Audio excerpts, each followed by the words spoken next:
Menjelang hari pencoblosan 14 Februari, persaingan antar calon presiden makin sengit. Masing-masing pasangan calon presiden optimistis dapat menang satu putaran. Namun berdasarkan sejumlah survei terakhir, Prabowo makin kokoh sedangkan Capres Anies Baswedan dan Capres Ganjar Pranowo kian tertinggal. Lantas Capres manakah yang paling berpeluang memenangkan pertarungan? Apakah peluang Pilpres berlangsung satu putaran ini makin terbuka atau justru dua putaran? Jika satu putaran, pemirsa, siapa yang akan tersingkir dan siapa yang akan berkoalisi? Kami akan langsung bahasnya di Kabar Petang kali ini. Kami sudah bersama dengan pakar politik Burhanuddin Muhtadi dan juga M. Kodari. Selamat petang semuanya. Kita mau menuju ke Mas Burhan terlebih dahulu. Mas Burhan, kalau ini kan berdasarkan data statistik belum ada Capres yang menyentuh angka psikologis 50% plus 1 untuk bisa satu putaran. Tapi kita tahu sekarang ini kan kemarin dinyatakan oleh Sekjen PD Perjuangan Mas Hasto bahwa saat ini pasangan calon nomor urut 03 tengah menjalin komunikasi dengan pasangan nomor urut 01. Ini seberapa besar potensi untuk nanti bisa dua putaran dalam Pilpres? Ya, pertama begini, kalau kita lihat data dari survei-survei yang kredibel, satu yang bisa kita simpulkan, Prabowo Gibran teratas, tetapi belum menyentuh angka 50% plus 1. Data indikator sampai akhir Desember 2023, perolehan Prabowo Gibran 46,9%. Jadi belum mencapai angka 50% plus 1. Data Ipsos, ini lembaga survei internasional yang banyak melakukan survei berkaitan dengan politik elektoral di Amerika Serikat, di Inggris, dan lain sebagainya, itu menemukan di angka 48% sampai minggu pertama bulan Januari 2024. Artinya secara absolut memang belum mencapai angka 50% plus 1, tetapi ada potensi buat pasangan Prabowo Gibran untuk menyelesaikan dalam satu putaran. Tetapi belum aman 50% plus 1. Nah, pertanyaannya, kalau misalnya gagal meraih 50% plus 1, siapa di antara Anies dan Ganjar yang punya peluang menemani Pak Prabowo? Nah, ini misteri berikutnya. Ya, misteri yang pertama adalah apakah bisa terjadi satu putaran atau tidak. Yang kedua, siapa yang menemani Pak Prabowo jika Pak Prabowo gagal membungkus kemenangan dalam satu putaran. Nah, dua misteri ini setingkat dengan misteri tentang jodoh dan kematian. Jadi kita perlu tunggu sampai beberapa minggu ke depan. Nah, kalau kita lihat tren, siapa yang potensial menemani Pak Prabowo jika pemilu gagal diselesaikan dalam satu putaran, itu tren Anies Baswedan lebih positif ketimbang Ganjar.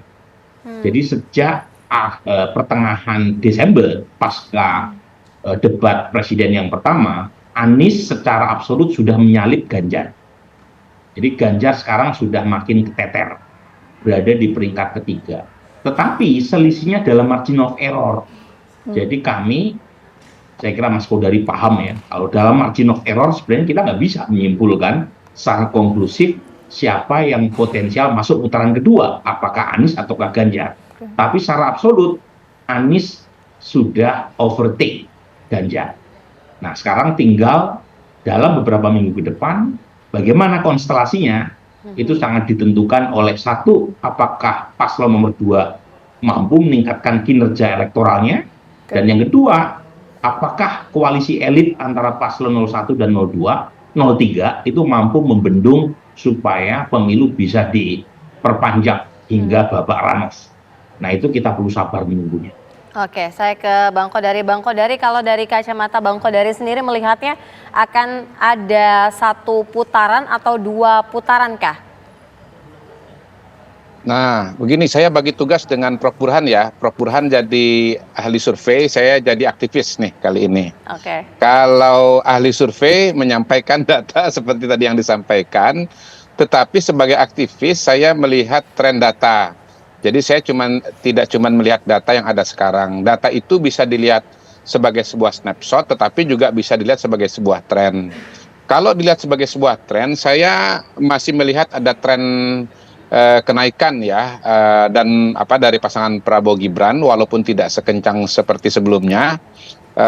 dan masih ada tren penurunan suara Mas Ganjar, sementara suaranya Pak Anies itu stagnan.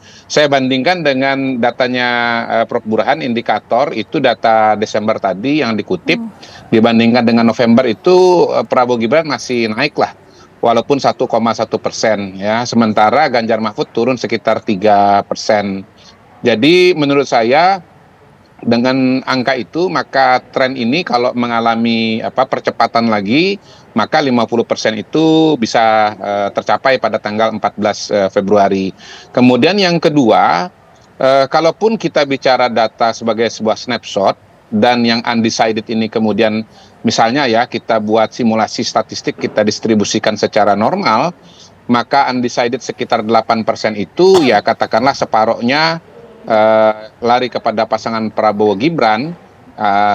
Kenapa kemudian separohnya lari ke Prabowo Gibran? Karena kita pakai metode distribusi normal yang dalam prakteknya adalah distribusi proporsional, besar dapat besar, kecil dapat kecil, maka 47 ya, 46,9 ditambah dengan 4% itu ya sudah tembus 50% begitu. Jadi per hari ini kalau saya sebagai aktivis ditanya bagaimana peluang sekali putaran, saya katakan peluang sekali putaran 70%, 30%-nya lagi adalah 2 putaran. Nah, sebetulnya sih selain sebagai aktivis juga sebetulnya dalam dunia ilmu sosial, dalam dunia ekonomi kita biasalah membuat proyeksi. Ekonom membuat proyeksi pertumbuhan ekonomi tahun depan misalnya begitu. Jadi menggunakan proyeksi itu, menetapkan proyeksi tahun depan itu menggunakan data-data yang ada, asumsi-asumsi yang ada. Profesi yang lain namanya aktuaris.